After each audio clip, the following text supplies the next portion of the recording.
Welcome back to the Black and Gold Report. We're now joined by head women's soccer coach Lars Anderson. Coach, welcome back to the show. Thank you. Well, the Braves have gone 3-1-1 over the last couple of weeks with league wins over Young Harris and USC Aiken, as well as a pretty impressive shutout win over a very good Mount Olive team at home.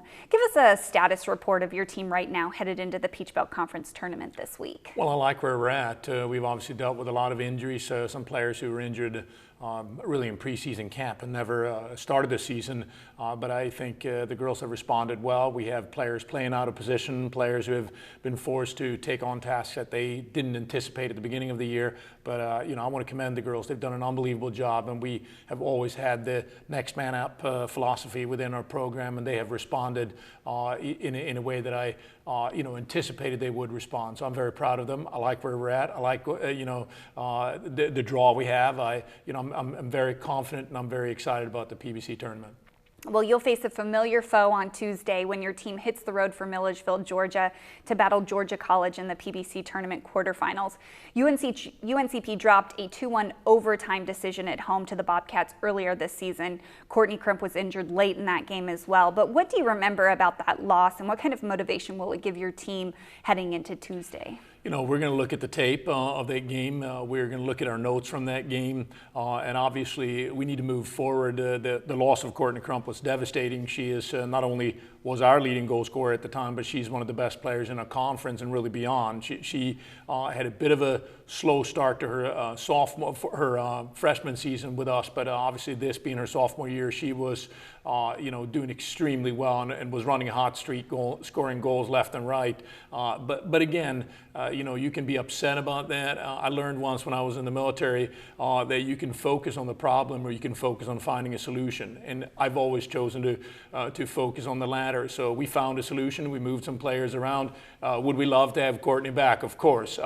But we're moving forward, and we look forward to having Courtney back next season. But at this point, we're moving forward with different players, and I think we found a very good solution moving some other players up front. So, I think this is going to be a tough game, but obviously being the gaffer of UNC Pembroke, I assume we're going to win the game.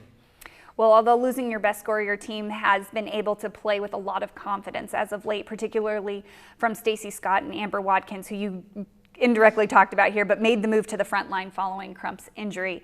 What kind of different dynamic does it give your team having those two players play up front? Well, Amber has been, the ultimate college soccer player. I think she's played every position except goalkeeper in her 3 years with the program. But she was an all-conference player last year, and we had actually moved her and played her in the back during some games. But when you get Amber closer to the goal, she always finds a way of scoring goals.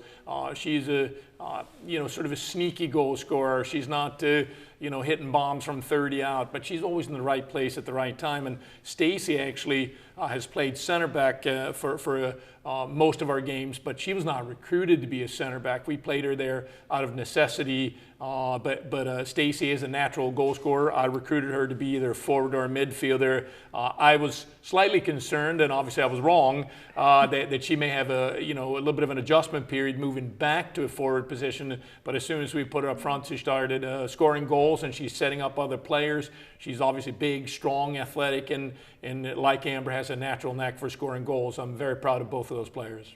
Well, you talk all the time, but this tournament is like a second season for your team in that winning could give the Braves their third NCAA tournament berth as the Peach Belt Conference's automatic berth. What kind of confidence will that give your team this week and into the weekend? Well, that's the ultimate selling point of having automatic qualifiers. In our previous two trips to the NCAA, we received an at-large bid. We did not need to win the conference tournament. This year, we would need, without a doubt, to win the conference tournament. And, if you can't get excited about that, well, can you get excited about you're 3 games away from making a third trip to the NCAAs? I don't think that's a tough sell to the players.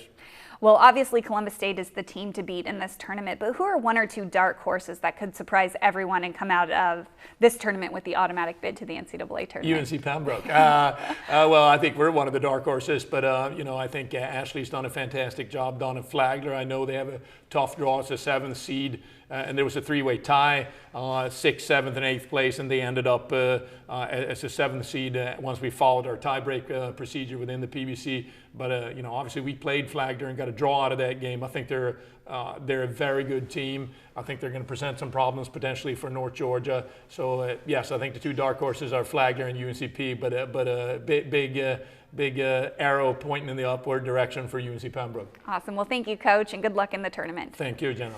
And thank you for watching this week's edition of the Black and Gold Report. Until next week, go Braves.